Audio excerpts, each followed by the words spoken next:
Jeff Beckham is the ultimate point guard. I make everybody better in the way I approach life. And I don't do that because I think I'm great at things. I do that through influence, like helping other people realize how influential they are, moving people to inspire to be the best versions of themselves. I help organizations and individuals put puzzles together, like very complex puzzles, not the ones that seem like you can figure it out in 3 seconds, but the ones that are like root cause, big challenges, big problems. I come in and I help people see kind of the forest from the trees and how to put things together to solve problems.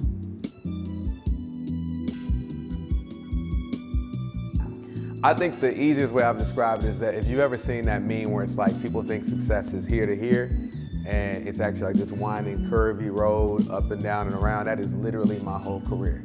I've gone from doing finance and sales to pharmaceutical sales to running a tech company to selling a tech company to going to work in education to leading an education nonprofit and then opening an art gallery.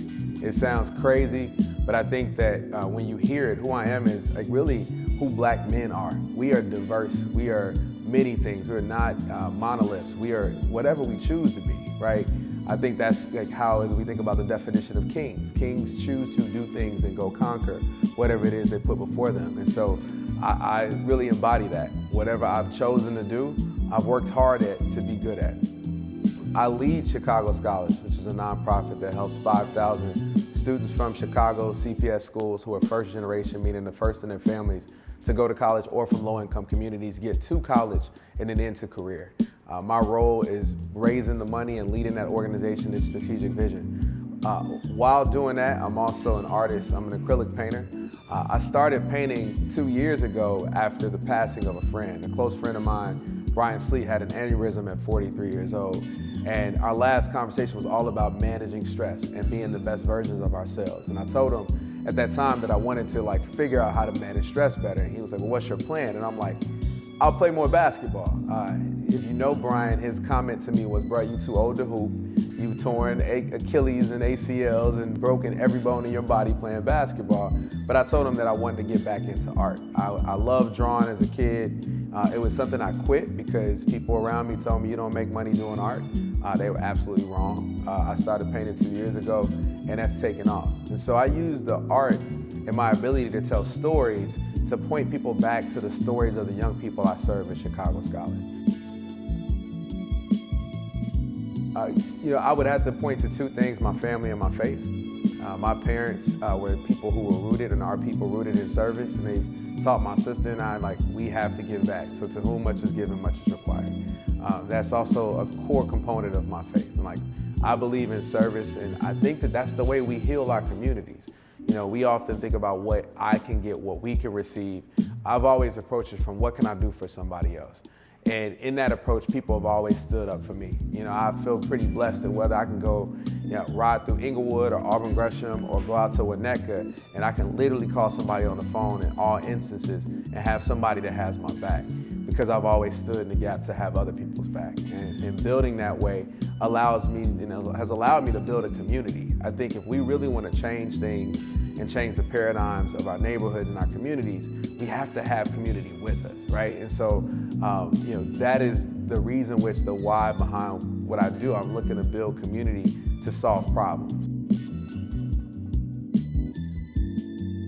When we think about the word king, it means to lead. And I define lead not as title, but somebody that uses their influence and can pull others together into community to achieve a common goal. So when I hear the word king, I think about folks that are masterful at utilizing influence, right?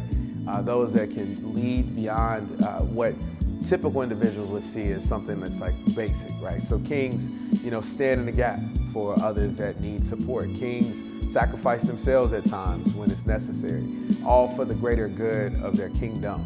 I also think that there's a component of kingship that requires dedication and sacrifice, right? And I mentioned that earlier. I think that when we speak of kings, we think of individuals who will give beyond. Kings give their lives for their kingdom. So I think that's what I think of when I hear the word king. Believe in yourself. I would always share, and I continue to share with young people, that the world will tell you what you're not. Television, the media, social media will tell you what you're not. When you believe in what you are and you stand on that fact, you can accomplish anything. I never would have thought that I would tell you that I was a 40-year-old person that picked up a paintbrush and have sold 1,000 pieces of art in 2 years. I never would have believed that myself. But now that I know what I'm able to accomplish, there's nothing that'll stop me. And so I'll tell young people, don't let anything stop you. If you believe you can do it, go do it. Run through that wall. Just keep running, because you'll get there.